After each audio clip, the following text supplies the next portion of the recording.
Our channel. இன்றைக்கி நல்லா gold எனக்கு இருந்தாலும் நம்ம இன்றைக்கி வெட்னஸ்டே தம்பிக்கு லஞ்ச் கொடுக்கணும்னு சொல்லிட்டு லஞ்ச் செய்ய வந்துட்டேன்.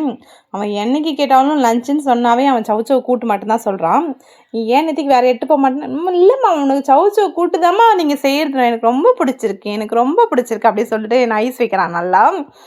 ஏதாவது ஒன்று இப்போலாம் அவன் கோவப்படுற மாதிரி பேசிட்டோம், இல்லை அவங்க அப்பா கிட்ட சொல்லி எனக்கு பிடிக்காது அவன் ஏன்னா வாங்கி சாப்பிட்றான், நான் சாப்பிடக்கூடாது ஜங்க்லாம், இது வந்து ஜங்க் நிதிக்கு அதெல்லாம் சொன்னால், அம்மா நீங்கள் க்யூட்டுமா இப்போ ஓகேவாம்மா அப்படி சொல்லிட்டு ஒரு ஐஸ் வச்சிடறான். நம்மள க்யூட்டுன்னு சொல்லி நல்லா ஐஸ் வச்சிடறான். அதே போல் இன்னைக்கு க்யூட்டுமா நீங்கள் சவுச்சவு கூட்டு செஞ்சால் சூப்பராக இருக்குமா அப்படி சொல்லிட்டு ஐஸ் வச்சுட்டு செய்ய சொல்லிட்டான். இல்லை நிதிக்கு எனக்கு கோல்டு இருக்குது அதனால் நான் செய்ய மாட்டேன் அப்படி சொன்னால், இல்லைம்மா நீங்கள் செஞ்சுதாம்மா ஆகணும் எனக்கு ரொம்ப பிடிக்குமா அப்படி சொல்லிட்டான். சரி மதியத்துக்கு எங்கள் ஹஸ்பண்ட் வந்து இப்போ கொஞ்சம் நாளாக வந்து வண்டி வருது லஞ்ச் எடுத்து போகிறதுக்கு, அதனால் அவருக்கு வந்து கொஞ்சம் துவையல் போல் செஞ்சுக்கலாம், கொஞ்சம் ரசம் வச்சுக்கலாம், சவுச்சவு கூட்டு வந்து கொஞ்சமாக வச்சுக்கலாம் அப்படி சொல்லிட்டு பொரியலும் லேட்டாக வச்சுக்கலான்ட்டு சாப்பாடும் சவுச்சவு கூட்டு தான் செஞ்சிட்ருந்தேன். இப்போ கொஞ்ச நாளாக வந்து இங்கே பசும்பாலுக்கு ரொம்ப டிமாண்ட் வந்தது. பால் வந்து கவர்மெண்ட்டு கிட்ட போகிறதே வந்து ரொம்ப கம்மியாக இருக்குது போல். ஒரு 300 400 பால்லாம் வாங்கிக்கங்க. அதுக்கப்புறம் ஒரு லிட்ரு 800 பால் 1.5 லிட்டர் அது போல் வாங்குறதா இருந்தால் ஒரு வீட்டுக்கு 500 லிட்டர் தான் கொடுக்க சொல்லியிருக்காங்க.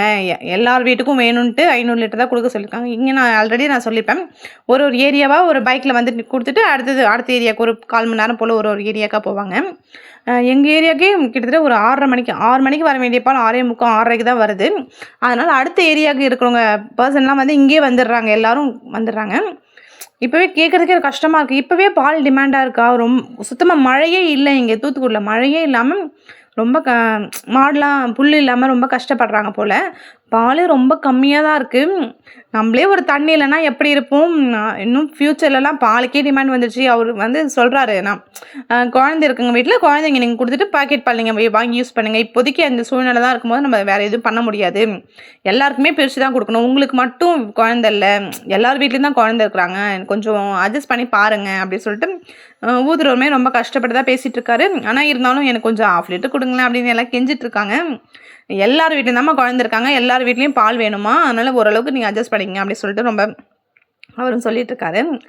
அதுக்குள்ளே கூட்டும் நான் வந்து சமைச்சிட்டேன்றதுக்காக நம்மளுக்கு வந்து ஸ்நாக்ஸ் பாக்ஸ் ரெடி பண்ணிகிட்டு இருந்தேன்.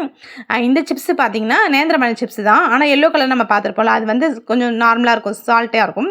இது வந்து ஸ்வீட்டாக இருக்குது, நல்லாயிருக்கு. இது என் தம்பிக்கு பிடிச்சிருக்குன்றதுனால அதுவும் கொஞ்சம் முந்திரியும் வச்சு விட்டேன் ஸ்நாக்ஸுக்கு. லஞ்சுக்கு வந்து வீட்டில் தான் நான் கலக்கி கொடுத்துருக்கேன், அவனுக்கு கொஞ்சம் நல்லா இருக்குன்றதுனால கலக்கி கொடுத்துருவேன். இப்போலாம் கொஞ்சம் ஜாலியாகவே போகிறாரு. லஞ்ச் கொடுத்தா இன்னும் ஜாலியாகவே போகிறாரு. வெயிட் பண்ணுறேன், நான் கூட வரேன்னு சொன்னால் கூட அவர் ஃபாஸ்ட்டாக ஓடிட்டுருக்காரு. இதுவும் நல்லது தான், நம்ம ஏன் ரொம்ப அழ வச்சு கூப்பிட்டு போனோம். அவன் ஜாலியாக போகிறானா போட்டோன்னு நான் விட்டுறது. ரொம்ப ஃபாஸ்ட்டாகவே போகிறான். போகிற வேலையெல்லாம் அப்பப்போ ஸ்டார்டிங்லலாம் கொஞ்சம் மயில் பார்த்தோம், இப்போ அதிகமாக ஸ்ட்ரீட்டுக்கு 1 அப்படின்ற மாதிரி மயில் அங்கங்கே இருக்கிறாங்க.